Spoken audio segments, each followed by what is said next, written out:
Hi, I'm Dr. Raj Sundar, a family physician and a community organizer. You're listening to Healthcare for Humans, the show dedicated to educating you on how to care for culturally diverse communities so you can be a better healer. This is about everything that you wish you knew to really care for the person in front of you, not just a body system. Let's learn together. Okay, here's the last installment from the health conference. And this one I really like, because I hear this a lot.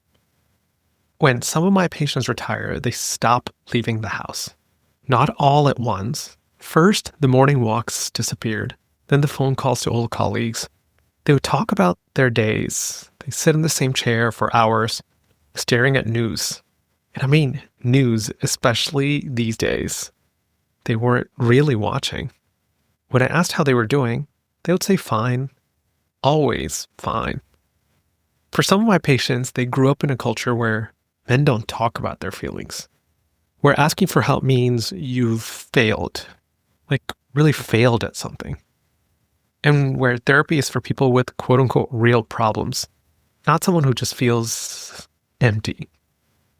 I didn't have the language for it then. Maybe I have it a little more now, that he had lost a sense of purpose and nobody in his care team was asking about it.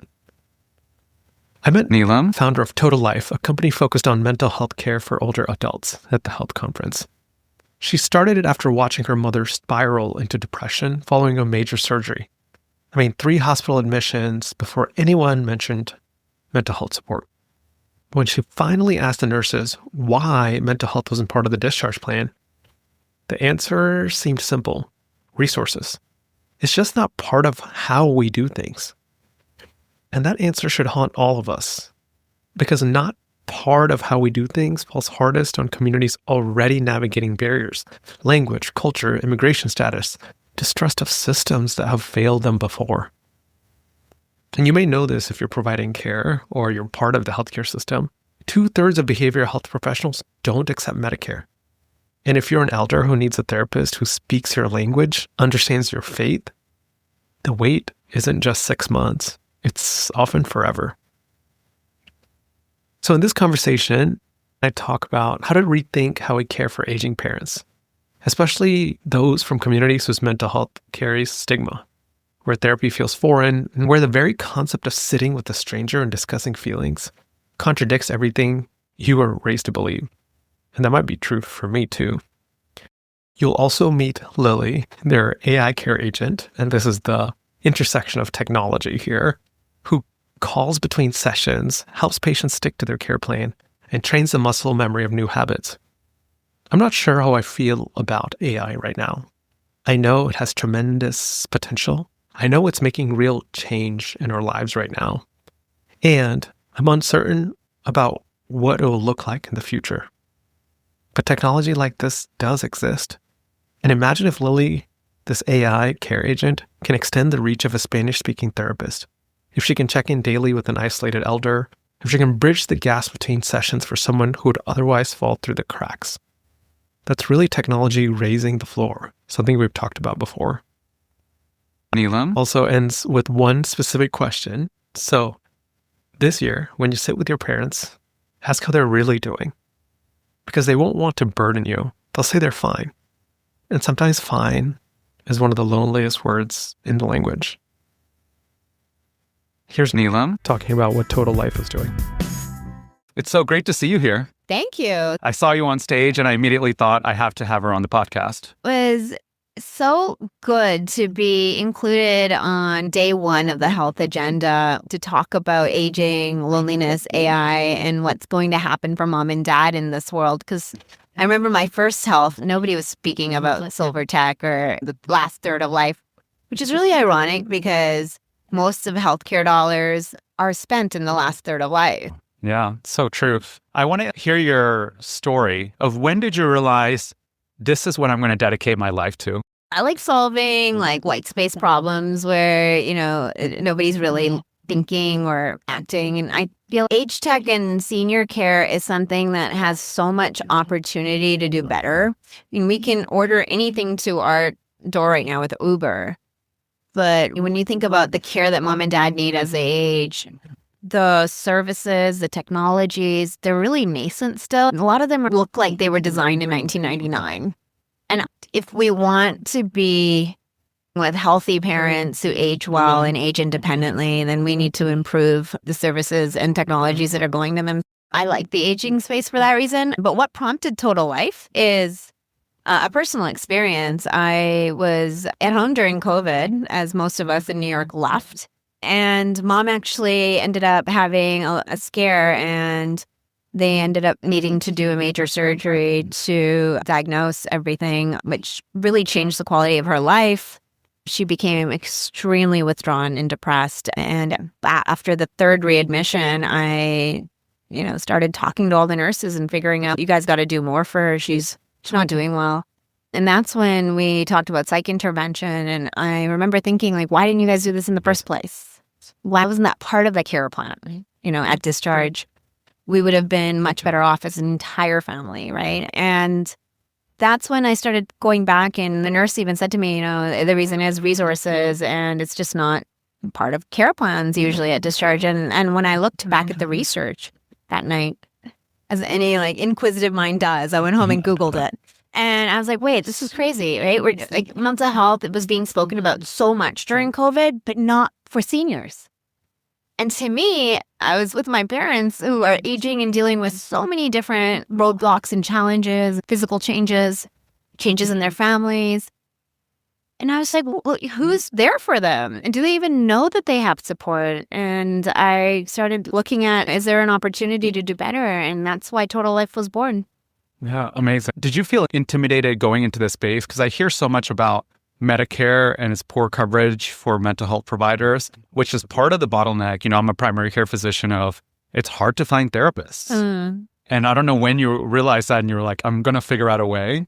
And I'm curious on how that journey has evolved as you're working through the different barriers for getting the mental health support. I think it comes back to I remember reading a statistic that 2/3 of behavioral health professionals don't accept Medicare, which is why actually 80% of seniors don't get access. Less than 6% get timely interventions. Less than 6%. And layer that or compare that to the fact that some health systems that we're working with are seeing a 50% diagnosis of depression in their population. 1 in 2 people, which is much higher than what even SAMHSA reports. Right? SAMHSA is saying 1 in 4. It's 1 in 2. At different stages of aging, it's tough not to have some level of anxiety.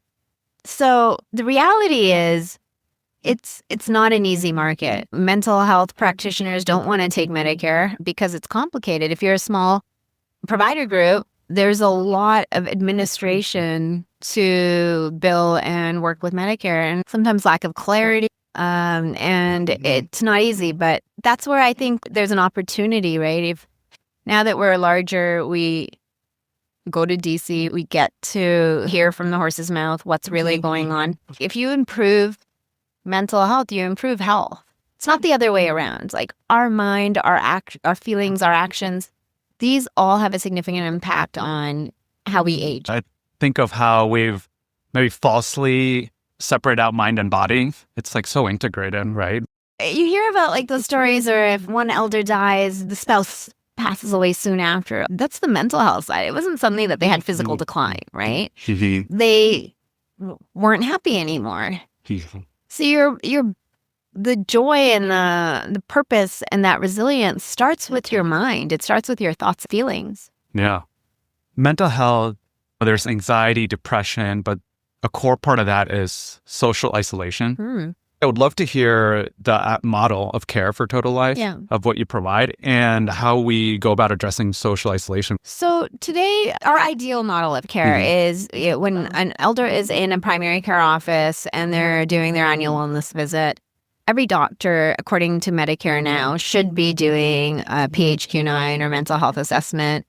And once there is indication of some challenge on the mental health side, whether it's a higher PHQ-9 score, or do they look the same? Are they taking care of themselves? Are they saying words like, what's the point? I don't care, whatever.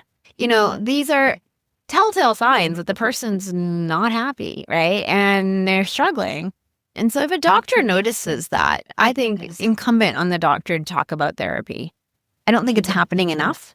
And as you said, it might be because there's no resources, but we certainly exist and we are there to capture that patient and support them and give them timely interventions, like no long wait lists. We're able to see patients within 7 days. And typically, once we receive a referral from a doctor's office, we're calling the patient before they've left the office, right? We're very much involved. And the goal is to really be a partner to primary care and close the loop on care, because it's a care team that takes care of mom and dad, right? There's a lot of things happening as we age. The more we can be cooperative and integrated, it's better for the patient. That's one model. The second is that patients find out about us through the word of mouth, online research, and they can sign up directly. So if they go to the website and sign up, they don't need a referral. We verify insurance so that we can give you guidance on your coverage, and you can start doing sessions directly. Nobody needs to know. You don't have to tell your doctor if you don't want to. And you can do it from the comfort and privacy of home. No transportation needed. That's really convenient, especially for folks that have never tried it before. You can be in a safe spot and try something new. Yeah. And seniors come from all different cultures. So how do you match to cultural and language concordance? Because that's such a barrier for therapy for, I feel like, any age. But as I feel like some elders that I take care of, it's an additional barrier of, will they understand me? And will they know and get it? Yeah, I think there is a lot of cultural sensitivity that has a role in mental health. It's tough to have enough supply and demand at all times, but we're certainly trying our best to build it. We've got folks that speak multiple different languages on the roster, different religions, different sexual orientations. Like, we're trying to build the most diverse roster, different ages. You know, our oldest therapist on the roster is like 80.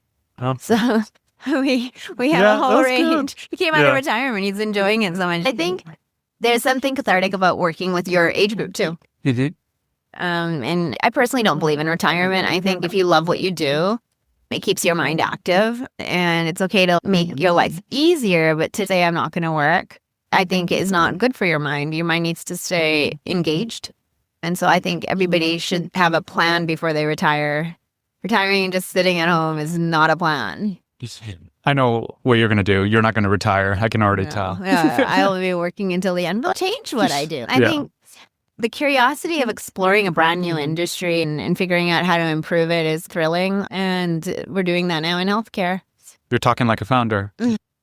What about this AI thing that talks about, and intelligent AI, you walk through booths, you have no idea what they're doing, but you have something concrete and tangible that you talked about to deliver care for your patients. Tell me a little bit more about that. Yeah, we're really excited. We are piloting Lily in multiple instances. The goal for Lily is to engage the patient and be your care agent, your care coordinator between sessions, helping you book, schedule, and adhere to your care plans. So when we talk about adherence, if you're working with a therapist and your therapist is saying, it's really important you move a little bit more, try to eat differently, or when something negative happens, change your thoughts patterns, and that will change your outcomes. But it's easy in the moment to say, yeah, I got it. But then a couple of days go by and you fall back into your patterns. So Lily's goal will be to call you every day or as often as you'd like and help train that muscle memory to change your behaviors. Give you microdoses of interventions that are evidence-based, but in a friendly tone, supportive, and as realistic and personal as possible. Our goal is not to replace the clinician. Our goal is to expand the clinical support. Yeah. And do you feel like seniors have been open to this? And how has the pilot been going?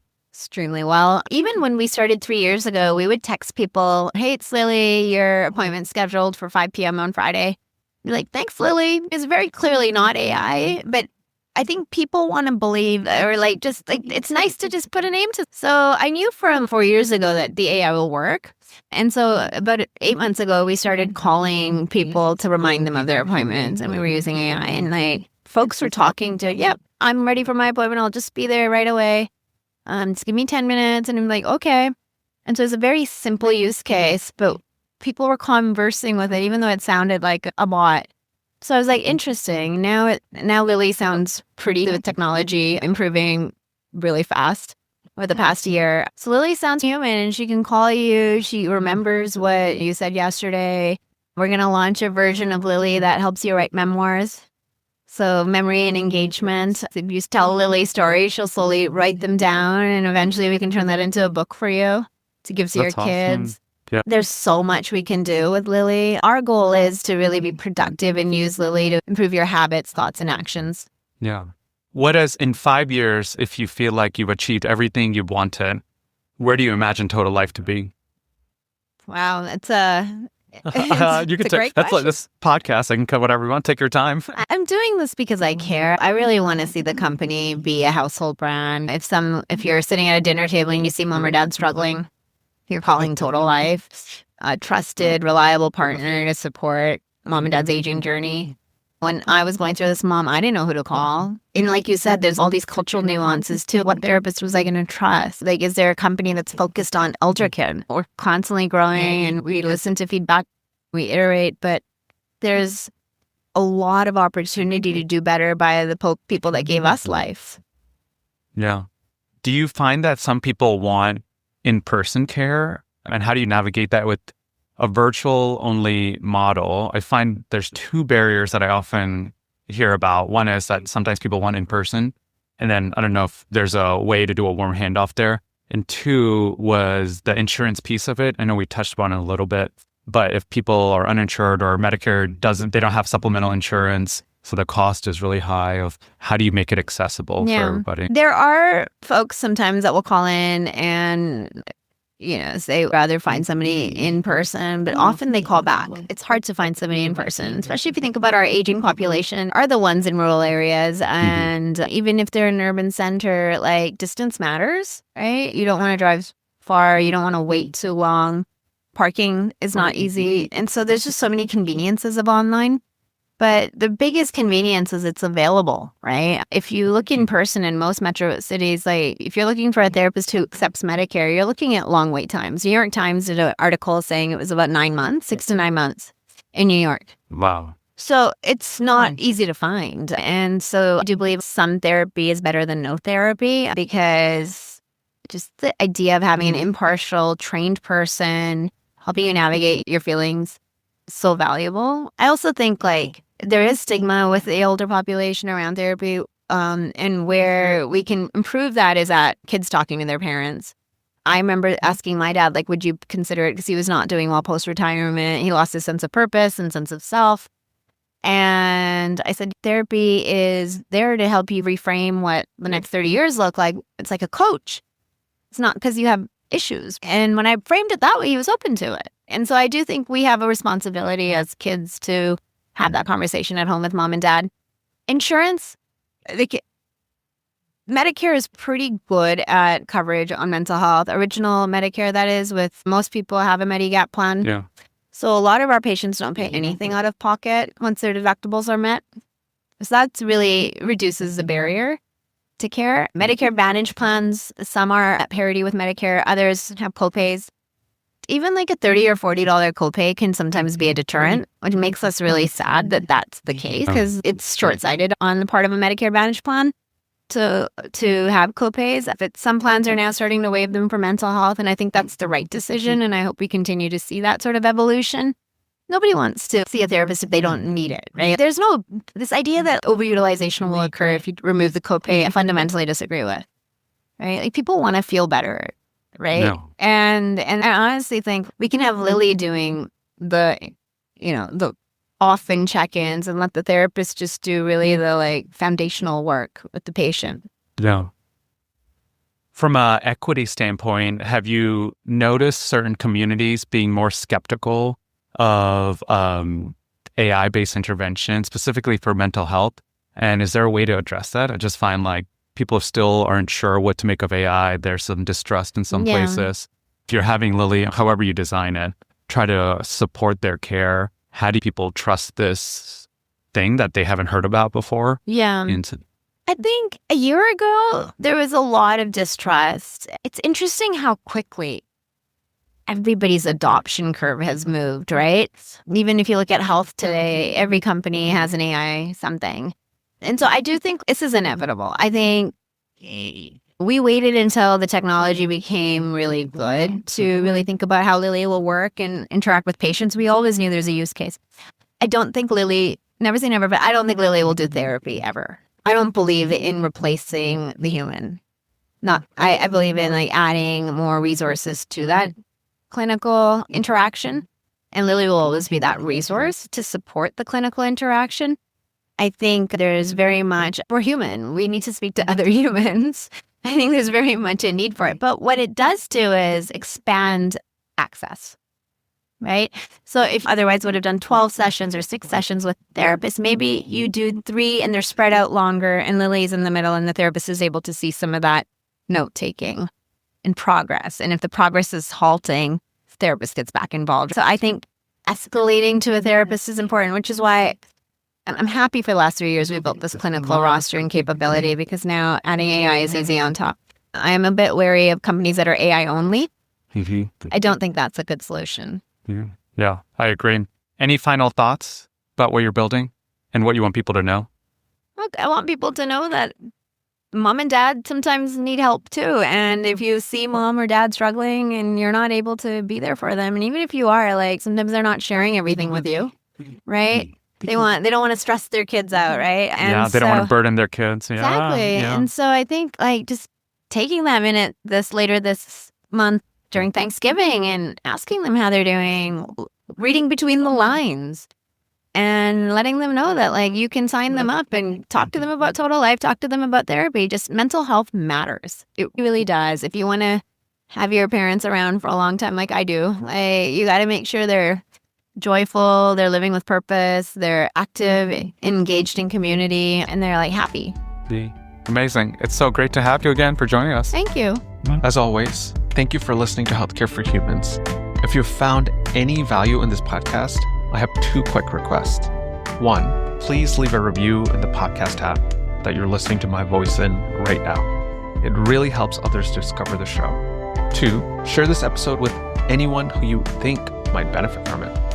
For easy access to all our episodes and to support the podcast, visit www.healthcareforhumans.org.